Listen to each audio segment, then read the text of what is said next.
Hello students, welcome back to my YouTube channel. और आज हम एनसीईआरटी 8th क्लास गंगा की गोद में योग करेंगे। और ये लेसन जो है बहुत ही अच्छा लेसन है। ये हरिद्वार से रिलेटेड है कि मंडी के कुछ बच्चे जो हैं वो ऋषिकेश हरिद्वार घूमने गए हैं। वहाँ पर उन्हें एक महात्मा जी मिलते हैं, वहाँ से वो योग के बारे में जानते हैं। तो हम पढ़ेंगे आज योग के बारे में और उसके कितने अंग होते हैं, क्या क्या नियम हैं। तो बने रहिएगा। और साथ में जो हाईलाइट किया है वही हम रीड करेंगे, वही मैं एक्सप्लेनेशन के साथ आपको पूरा लेसन बता दूंगी। और आपने भी इनको अंडरलाइन कर लेना है क्योंकि यहीं से वन वन वर्ड के क्वेश्चन आंसर बनते हैं। और वन वन वर्ड के क्वेश्चन आंसर के लिए तो ऐसे भी मैं वीडियोस अपलोड कर दूंगी। इस बुक के जितने भी क्वेश्चंस बनेंगे वो सभी आपको इसी चैनल में मिल जाएंगे। तो प्रातः 6 बजे गंगा तट पर स्नान करने जाएंगे, ये राजेश्वरी बोल रही है। और वहाँ पर प्रसिद्ध संतों और महात्माओं के दर्शन भी करेंगे। शिवानी महोदय, आप हमें हर की पौड़ी भी दिखाएंगे। हर की पौड़ी जो है हरिद्वार का बहुत ही फेमस स्थान है। अगर कोई भी हरिद्वार जाता है तो वहाँ पर जरूर जाते हैं। गंगा नदी हिंदुओं की पवित्र नदी है। ये क्वेश्चन भी है कि भारत की सबसे पवित्र नदी कौन सी है? गंगा। हम हिंदुओं में गंगा का बहुत ही महत्व है। अमन महोदय, हम हिमाचल प्रदेश की छोटी काशी से यहाँ गंगा स्नान हेतु आए हैं।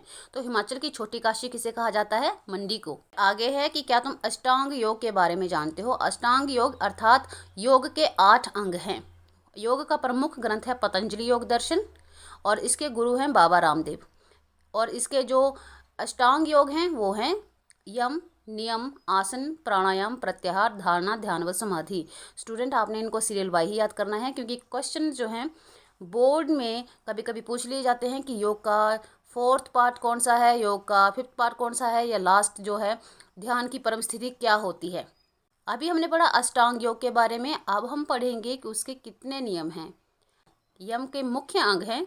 प्रथम अंग है अहिंसा, यानी मन वाणी से कर्म से हिंसा ना करना। द्वितीय अंग है सत्य, यानी मन वाणी व आचरण से सत्य मार्ग का पालन करना। तृतीय अंग है अस्तेय, यानी चोरी न करना व जीवन को संयमित तथा सात्विक बनाना। पांचवा अंग है अपरिग्रह, यानी वस्तुओं व धन का संग्रह न करना। योग के 8 अंग हैं जो आप पढ़ चुके हैं। अब योग के नियम जो हैं वो हैं कितने हैं? 5 हैं।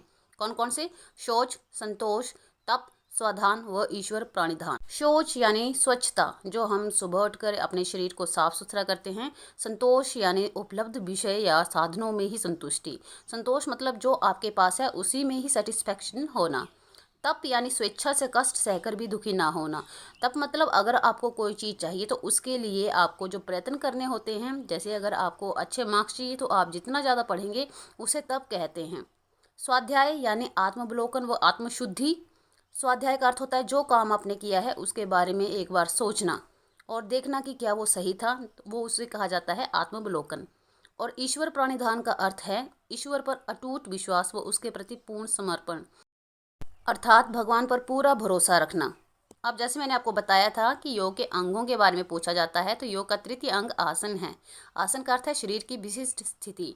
आसन अर्थात जो हम जमीन पर बैठते हैं पालथी लगाकर, उसे आसन कहा जाता है। और ये 32 महत्वपूर्ण आसन हैं। अष्टांग योग का चौथा अंग है प्राणायाम। प्राणायाम का अर्थ होता है अपने प्राणों पर नियंत्रण करना, जिससे मन व शांत रहता है और सोच सकारात्मक रहती है। ध्यान से योग के 8वें अंग समाधि की शुरुआत होती है। योग का 8वां अंग कौन है? समाधि। फिर पाठ में आता है कि उदर शक्ति विकासक और उदर शक्ति विकासक ये 2 तरह का होता है। एक होता है पेट फूला हुआ और एक पिचका हुआ। तो आपने ध्यान रखना कि ये क्वेश्चन आया था कि उदर शक्ति विकासक किससे संबंधित है। तो उदर होता है पेट, तो उदर शक्ति विकासक जो है हमारे पेट से संबंधित है। तो स्टूडेंट ये था आपका कंप्लीट लेसन, जिसको मैंने अच्छे से एक्सप्लेन कर दिया है। अब इसके हम क्वेश्चन आंसर करेंगे। पहला क्वेश्चन है कि भारत की किस नदी को सबसे पवित्र माना जाता है? गंगा। दूसरा क्वेश्चन है हिमाचल प्रदेश में छोटी काशी किसे कहा जाता है? तो उसे मंडी कहा जाता है। मंडी 2 तरीके से लिखा जाता है। आपका थर्ड क्वेश्चन बंधुओं के नाम लिखें और संक्षेप में बंधुओं के बारे में बताएं। तो स्टूडेंट मैं आपको बता दूं ये लेसन 10 का क्वेश्चन है जो मिस प्रिंट होकर इसी लेसन में आ गया है, तो हम इसको स्किप करेंगे, लेसन 10 में करेंगे इसको। बंधुओं का अर्थ है अपनी मानसिक और शारीरिक शक्तियों को बांधना, और ये 3 तरीके से होता है, मूलबंध, उड्डयन बंध और जालंधर बंध। फोर्थ क्वेश्चन है पतंजलि योग दर्शन के अनुसार योग के 8 अंगों के नाम लिखो। यम, नियम, आसन, प्राणायाम, प्रत्याहार, धारणा, ध्यान व समाधि। यम का संबंध समाज से है या व्यक्तित्व से? तो यम का संबंध व्यक्तित्व से है। नियम कितने हैं? नियम के विषय में संक्षेप में बताएं। तो नियम 5 हैं, शौच, संतोष, तप, स्वाधान व ईश्वर प्राणिधान। अष्टांग योग का चौथा अंग कौन सा है? इससे हमारे मन और सोच पर क्या प्रभाव पड़ता है? तो अष्टांग योग का चौथा अंग प्राणायाम है। इससे हम अपने प्राणों पर नियंत्रण कर सकते हैं, जिससे हमारा मन शांत रहता है। 8th क्वेश्चन है, प्रत्याहार से आप क्या समझते हैं, वर्णन करें। प्रत्याहार से हमारा अभिप्राय है अपनी इंद्रियों को वश में करना। इससे हम अपनी सभी इच्छाओं का त्याग करना सीखते हैं और इंद्रियां हमारे मन के अनुसार कार्य कर। 9th क्वेश्चन है, ध्यान का विद्यार्थी जीवन में क्या महत्व है। तो विद्यार्थी जीवन में ध्यान का बहुत महत्व है, जिसके कारण विद्यार्थी का मन विषय विशेष पर केंद्रित रहता है। और आखिरी प्रश्न है, ध्यान की परम स्थिति कौन सी है। ध्यान की परम स्थिति समाधि है। तो स्टूडेंट, ये था हमारा लेसन गंगा की गोद में योग। आई होप आपको अच्छे से अंडरस्टैंड हो गया होगा। तो प्लीज़ अगर चैनल में नए हैं तो सब्सक्राइब कर लीजिएगा, वीडियो को लाइक कीजिएगा और फ्रेंड्स के साथ शेयर भी करिएगा। Thanks for watching. Have a good day, stay safe, stay healthy, take care, bye bye. और बेल आइकन जरूर प्रेस कीजिएगा ताकि मैं अगली वीडियो की नोटिफिकेशन जब भी डालूँ तो वो आप तक सबसे पहले पहुँचे।